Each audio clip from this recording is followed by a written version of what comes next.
Hello and welcome to the Hypertrophy Odyssey chapter 325. It is the last day of the week, aka the Big Bang Attack workout. I am feeling very good right now. I gotta try to hurry this up because I'm actually gonna go somewhere right after this workout. But anyways, to the main subject matter for today.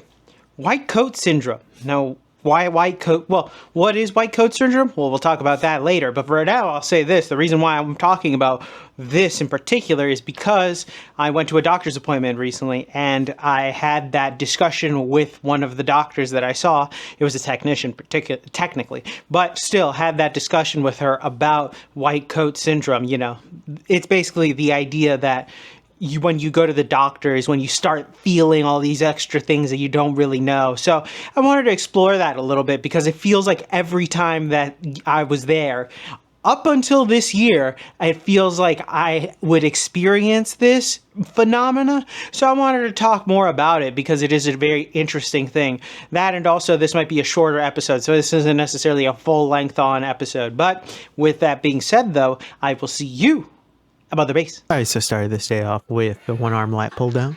But anyways, back to the main subject matter for today. White coat syndrome. So the main reason why I wanted to discuss this is because it used to be back in the day, a lot of the times whenever I'd go to the doctor, and there are many reasons as to why this would happen, but that's for a different story for a different day in a way. Well, a lot of the times whenever I'd go in for a checkup, a lot of the time I would end up getting this syndrome, aka white coat syndrome, aka white coat syndrome is the term for when you get high blood pressure reading at in the doctor's office and a normal reading at home. The anxiety of being around doctors in white coats can make your blood pressure rise. Most people don't need treatment if their blood pressure is normal at home. That's just an example of one of the things that happened. But for me, it was always the questions that they would ask whenever doing like physical checkup. So is your stomach hurting? All of a sudden it hurts. Does your knee hurt? All of a sudden my knee hurts. Those types of things. And it is just all across the board something that happens. The thing that is interesting to me, of course, is that I think this is phenomena happens to a lot of people. It isn't just necessarily people with high blood pressure or, just general things like that. But I do think that being in a hospital setting is never necessarily a good thing per se. Sure, there are times where you would have a physical and everything like that. But the white coat syndrome is something that can affect anybody at any time, at any moment, really, just because you're there. So mentally, it's completely different than doing something like at your house or something like that. So that's what makes it so interesting. To me, though, I would get this all the time, and I had to regularly visit doctors, so occasionally I'd have to figure it all out. After a while of knowing my body, though, and this is before I even started really working out, I figured out that this is all in my head. I don't have to listen to my body the moment that the doctor's asking me about it. Of course, that's literally what I had to tell myself while all these things were happening, because of course this is just how it is. But the other reason why I wanted to mention it is because my doctor mentioned it, and she was like, yeah, it's surprising that it still happens to people. And, she just mentioned that, you don't want me to cause a false positive, in that sense. It took a while for me to get rid of that, not only mentally, but also physically now, whenever I actually go to the doctor, because I've been working out and understand my body relatively well. I know when things are bad and things aren't bad. And it's kind of nice to know that in a sense, because now in days I can tell when I'm about to get sick, really. And I know the signs of certain things like that, or if a physical injury is more than a serious injury and not just a soreness that I'm feeling. Because that's the main thing. I think a lot of people, especially when they're novice lifters or not really lifters after a while, they'll end up causing little aches and pains to be like the main reason why things are not going well, or they blame other things that it could be. But in reality, it's just you're just going hard at the gym, really. Those are the things you kind of just live with. You don't really have to worry about going too hard, because if you can go too hard, but it's harder to go too hard, especially if you are a novice or at the beginning of things. But even then, still, even I have to remind myself that these little aches and pains will probably go away in like a day or two. It's just I'm sore, That's the entire issue with it, really. Whenever looking at it like that, it's a very interesting thing to really get your head around, particularly. I guess they don't want accountability over their body, so thus they will kind of put themselves in a mental space regardless of where they're at. And it is an interesting phenomena to happen, because I think when looking at it in that sense, it's one of those psychological things. As soon as you hear it, you see it, you're like, oh my God, this is not right, And it's very interesting when it comes to that.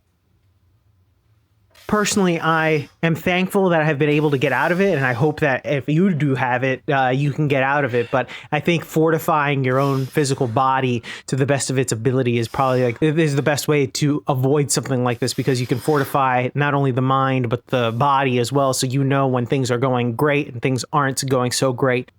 It has come in handy quite a few times in recent history. Actually, when I broke my hand in early of this year, I ended up having the foresight to know that this injury was more than just a soreness in my hand. I knew that I should probably go to the doctor, and I'm very thankful I did. Those are the types of things where once you know your body and you understand it like that, it makes things a hell of a lot easier when you have an actual injury or an actual sickness, and you don't have to really worry about a little bit of a tightness of the throat when it's just nothing.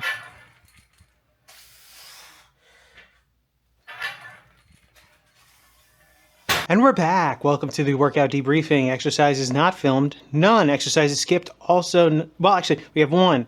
We have the forearm, the rice bucket. Had to skip it because I'm going somewhere. But anyway, back to the main subject matter at hand. White coat syndrome.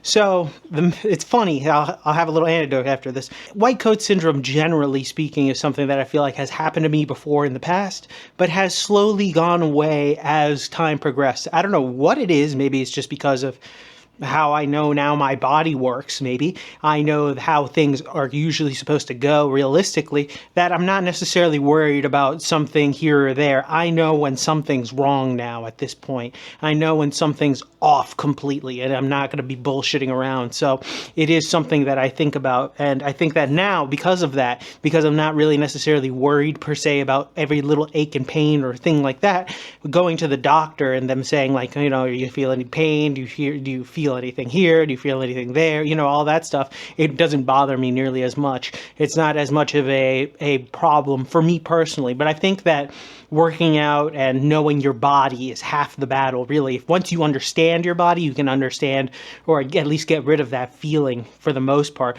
Although there are some times where you're like, you know, you start questioning yourself. And realistically, as long as you know who you are or you know your body, you can worry less about the questioning. Now, the funny thing about this is that unexpectedly, I had blood work drawn last time I went to the doctor, and I got my testosterone done. So in the next episode, we'll be talking about that and that entire thing. So that'll be a little bit of fun. But anyways, that is so fucking funny on so many levels. But anyways, with that being said, tell me what you think in the comment section down below. I'd love to know your thoughts and opinions about this one. This one was kind of random, but also now becoming a little mini 1-2-parter. So please let me know your thoughts and opinions in the comment section down below. I will be back on tomorrow with a new video. Thank you very much for watching. I really do appreciate it. I will see you in the next one. Keep it heavy. Stay safe out there and stay cool out there. I'll see you in the next one. Peace.